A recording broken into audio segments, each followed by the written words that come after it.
Donc les enjeux de la cybersécurité pour les entreprises vont surtout aussi dépendre de la taille de ces entreprises. C'est vrai que quand vous êtes un Airbus, quand vous êtes une société qui fait de l'armement, quand vous êtes un Michelin qui fait des pneus avec des brevets, avec une vraie recherche scientifique derrière, on va avoir des gros problèmes qui vont être liés à l'espionnage industriel, bien entendu.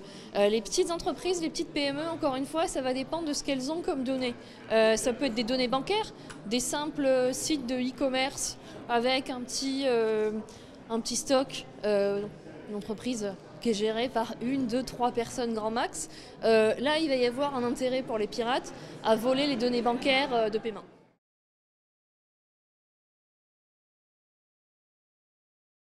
Alors bien sûr, et on commence de plus en plus à y penser avec la GDPR, qui est le nouveau texte européen sur la protection des données à caractère personnel.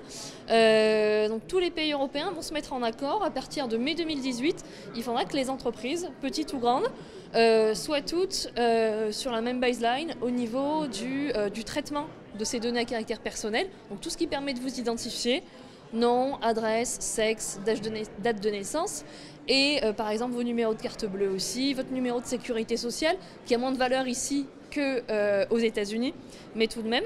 Donc que ce soit des données gérées par les entreprises pour leurs employés, le RIB, leurs informations de sécurité sociale, ou que ce soit les données de leurs clients, elles devront être protégées à partir d'un certain nombre de mesures.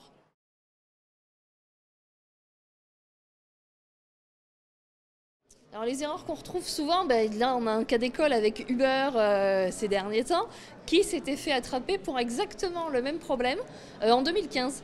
Des mots de passe avaient circulé sur internet sur une plateforme de développeurs, donc l'équivalent d'un Google Doc pour les développeurs qui s'appelle GitHub, où ils partagent leur code, ils travaillent à plusieurs mains dessus.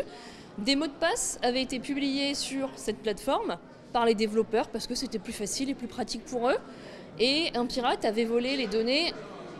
On a été informé en 2015 alors que ça s'est passé en 2014. Là, on a exactement la même plateforme, on a exactement la même erreur humaine et on a encore attendu 1 an pour avoir l'information. Donc là, il y a un gros problème aussi en gestion de crise. Il y a un gros problème en communication de la part d'Uber, mais surtout il y a un gros problème de formation au niveau des employés, des développeurs qui ne sont pas spécialement des as de la sécurité, qui n'ont pas besoin d'en faire dans leur quotidien si l'entreprise ne les force pas à, si l'entreprise ne les forme pas à. Parce que le vrai problème, il est là. S'ils ne savent pas faire de la sécurité, ils ne pourront pas appliquer ça dans leur pratique quotidienne. Donc la formation, c'est une première chose pour ne pas reproduire les erreurs humaines. Il faut savoir que 70% des attaques partent d'un problème humain. Donc la principale faille de sécurité, en fait, elle est entre la chaise et l'ordinateur.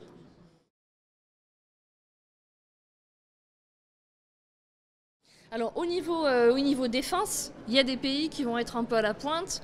On va voir les États-Unis, on va voir Israël. La France rattrape son retard petit à petit et un très très bon outil avec l'ANSSI qui va aider l'entreprise. Donc c'est l'Agence nationale de la sécurité des systèmes d'information, qui aide aussi bien des PME que des grosses entreprises, qui publient des guides pour les aider à se sécuriser, pour les aider à adopter les bonnes pratiques. Donc là-dessus, on est de mieux en mieux.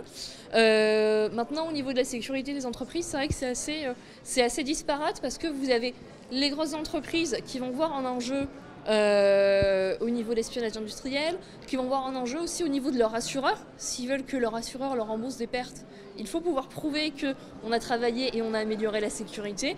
Alors que sur des petites PME, sur des TPE, le problème c'est qu'on n'a pas les moyens de gérer la sécurité. Enfin, on pense ne pas avoir les moyens de gérer la sécurité alors que la sensibilisation, ça coûte pas très cher.